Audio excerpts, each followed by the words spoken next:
Hello there and welcome back to the studio today. In today's episode we are going to continue to develop the underpainting on this larger portrait that we started. So we're still going to remain in the same stage, the underpainting stage, but we're going to push the value differentiation a little bit further now. So we're going to add in the background tones, and then we're really going to try to take the underpainting as far as possible. And I'm just going to be using titanium white and burnt umber, and my medium of choice is going to be Neo McGilp. And the first thing I'm going to do here is mix up my color value web, so a little bit of our medium here. Since it's just monochrome still, we're just going to call it the value web. So this is going to be the first step, just the burnt umber here. Now we're going to gradually add a little bit of the titanium white, and I want quite a lot of paint. And there we have it. And if you would like to know exactly what materials I'm using, you can feel free to scroll down to the description box down below. And if you would like to purchase the similar materials, if you'd like to purchase the same brands and all of that stuff, I now have affiliate links in the description box down below. So if you click on the links and then you so happen to decide to purchase like the titanium white or the burnt umber or whatever, Amazon will pay me a small amount, so that will help me tremendously. Now let's go ahead and get to the painting. So what I'm going to do first, I think, is cover the background. And so usually what I'll do is oil out the, put the oil on the darks just to get the darks back. But I don't really think that they faded in that much, so I'm going to switch now to a larger brush. I'm going to add a little bit of the odorless mineral spirits, very little though, probably like, I don't know, 1.2% or whatever of the mineral spirits. And we're going to get pretty much the second to the darkest value. So that value ought to do. It's not straight burnt umber, but it has a tiny bit of the titanium white in it. I want to be very careful not to lose my outlines. The outlines that we established earlier. Very cautious there.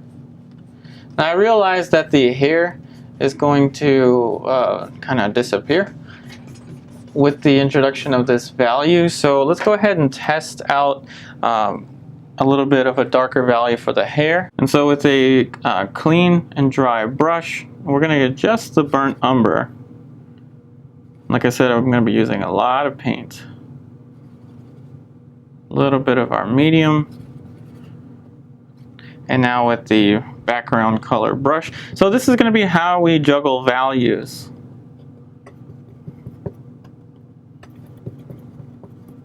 Alright, now that we have these two brushes all charged up, we're now going to start to compare these values to one another. Excuse me. So see how these two are a little too similar? So that's why I mixed up, or I remixed the, there you go, the value for the background. Now I do know that it's going to get darker when we get into the color stages, just because burnt umber doesn't quite get as dark. But what I want to do is I want to establish the tonal families for this underpainting, because this painting is going to have multiple elements. It's not just head and shoulders. There are different values in the background. There's the drapery that the model is wearing, so it's a much more elaborate composition. And the photograph actually flattens this out, whereas in nature this wouldn't be so flat. And by flat, I mean the photograph is making this value a little too close to this value. So like I usually say, don't try to copy the picture that you're looking at, rather interpret visual information.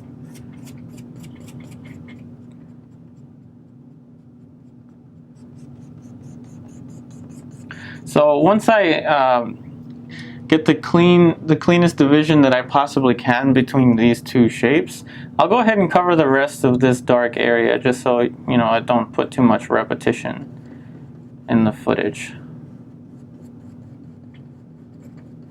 Just a simple flat dark shape of value. And you'd be surprised at what this can do. the effect that this can have on the composition. Just a simple little comparison between values, such as these two, just those two shapes, can be the start of something really neat. Alright, so now, probably shouldn't do this, but let's go ahead and put that dark shape in for the hair in the corner here. See how it's nicely differentiating? It's kind of giving some, the feeling of some air in the background, whereas if it's just straight dark, it would almost make it a little too unrealistic, a little too flat.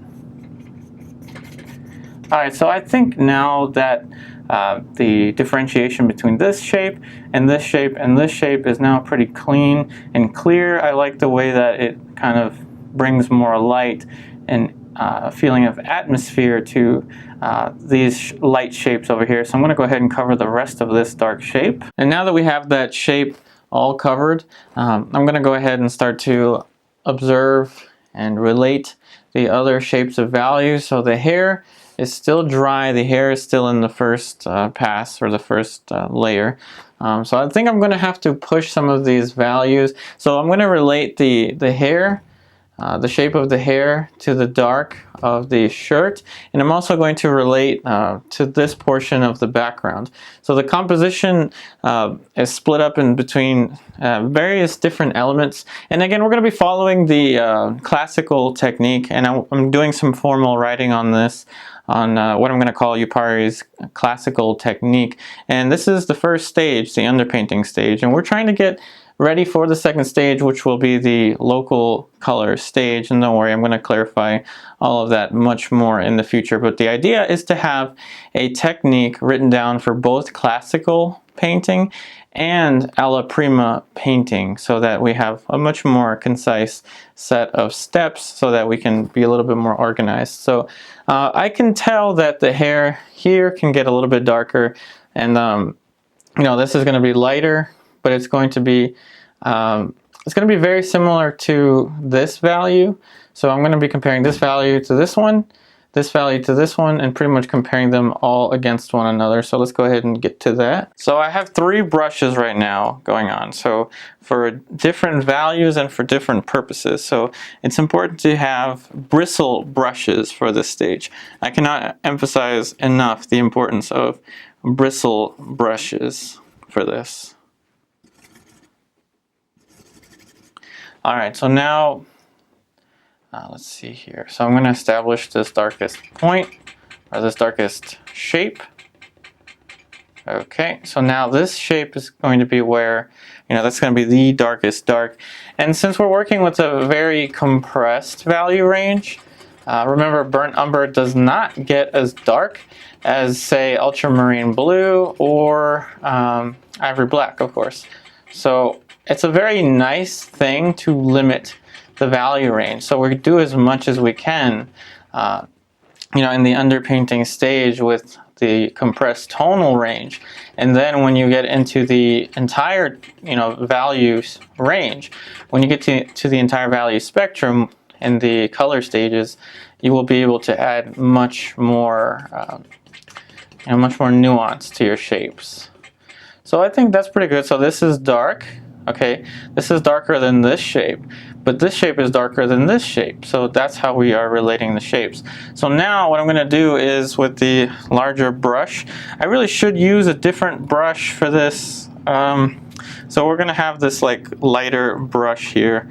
And again, I should use a larger brush for this, but I'm only going to be comparing these groups of values. And then once I have the comparisons that I want, then I'll go ahead and just fill in the rest off camera, okay? Just so you don't have to see a bunch of repetition. So that right there is too light because it's getting confused with the light shapes. Though this needs to be lighter than that, it's still too light. So now we're just going to darken it a little bit more. Just taking right from the palette, basically. Just taking right from the value web on the palette.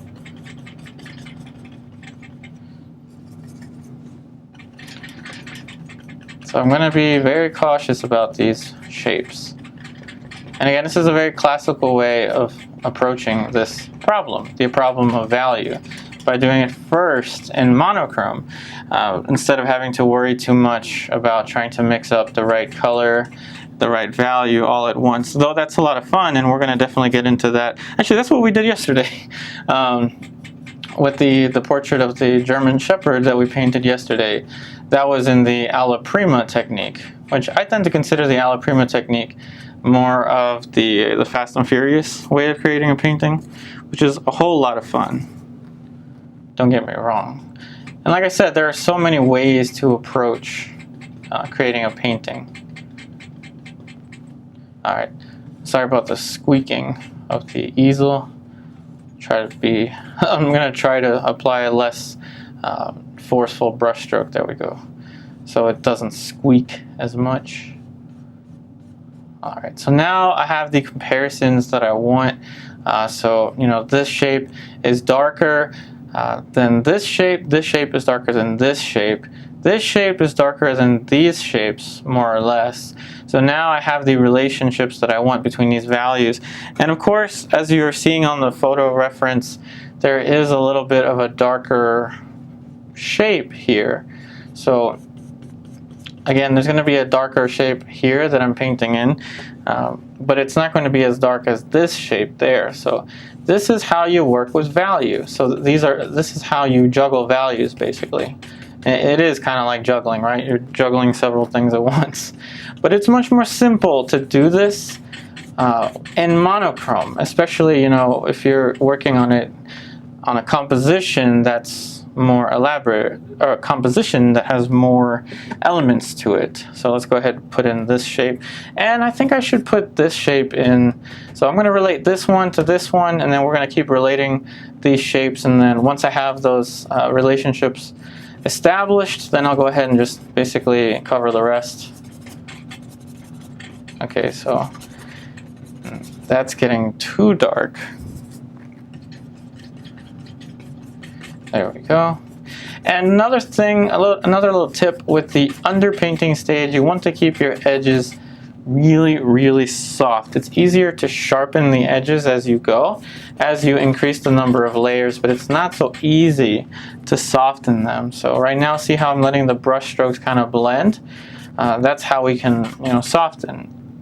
Okay, so now another element to look at is going to be the drapery that the model is wearing over here. Okay, so what I'm using is the transparency of the paint. There's less paint on the brush right now, so just by dragging the paint down, I'm getting the value that I want. So there's a little technical trick for you right there. So the shirt, I'll tell you what, so the shirt is going to be extremely dark, and when we get into the color stages, I think we'll be able to paint in this accent here, this darker accent when we get into the color stages. So see how I'm kind of anticipating how the layers are going to build. So what I'm going to do is just cover all of this flat with the burnt umber.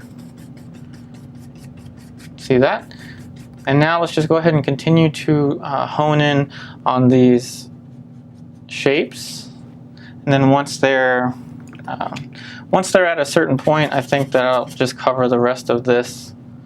I think today's episode might end up being a little shorter, but I'm going to really try to, you know, explain how to work with value, because I know that value is a very difficult thing to address.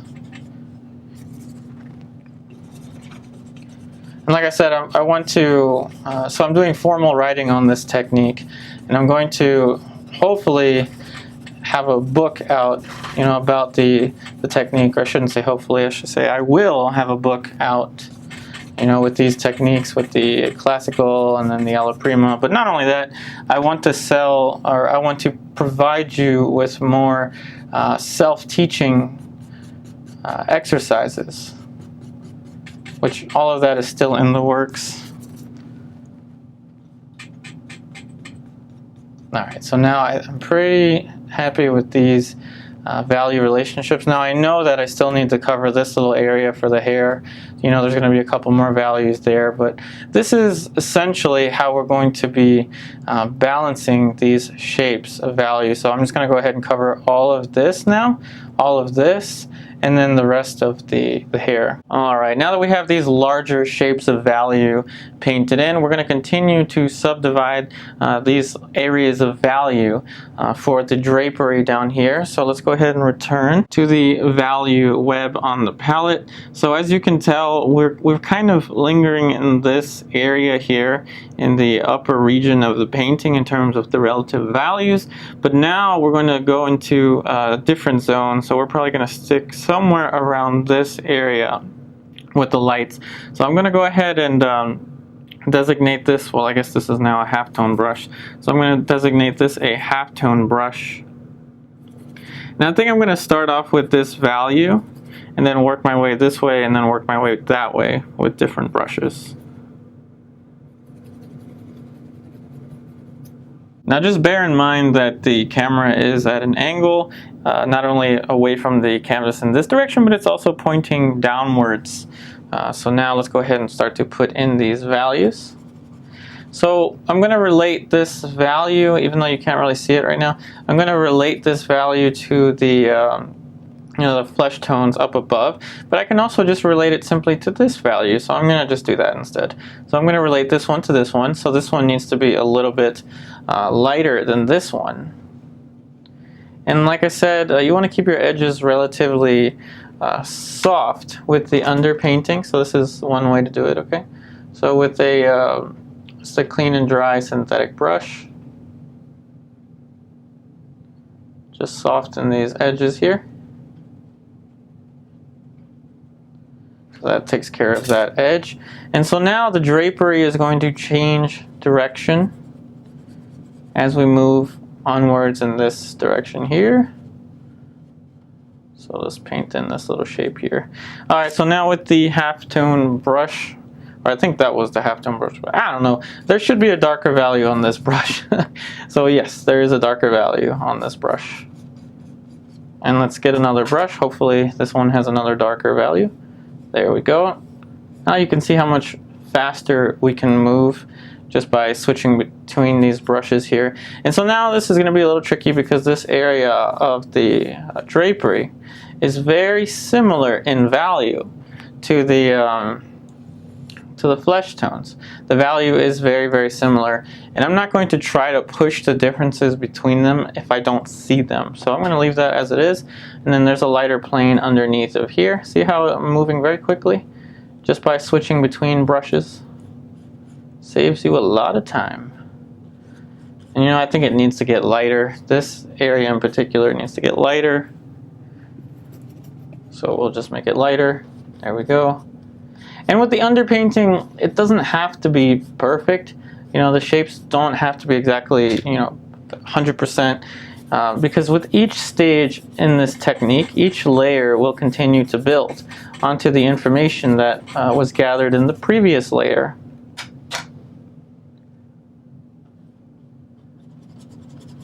So it's a very relaxing way of working. So that will lead me to question of the day. So question of the day, do you prefer the classical approach or do you prefer the alla prima approach?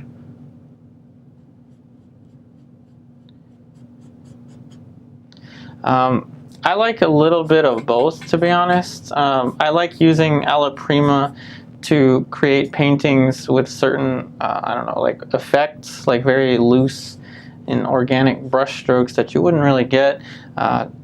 Well, you wouldn't get as easily, I guess, when you're layering. But the major disadvantage to alla prima is, it complicates drawing a little bit.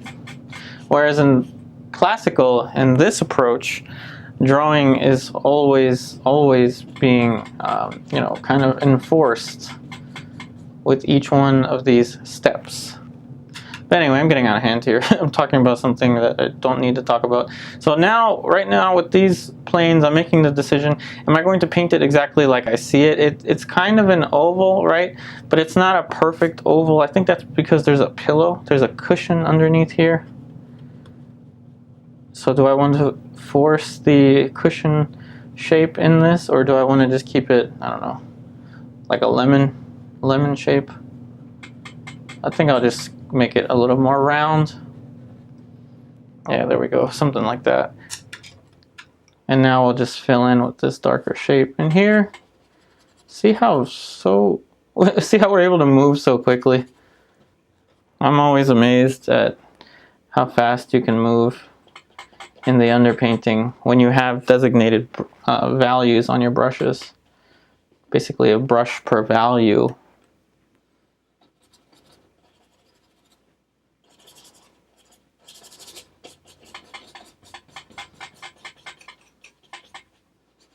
Alright, so now this area here needs to be darker.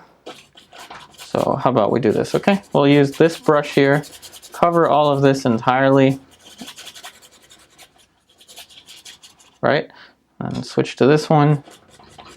We get the value that we want.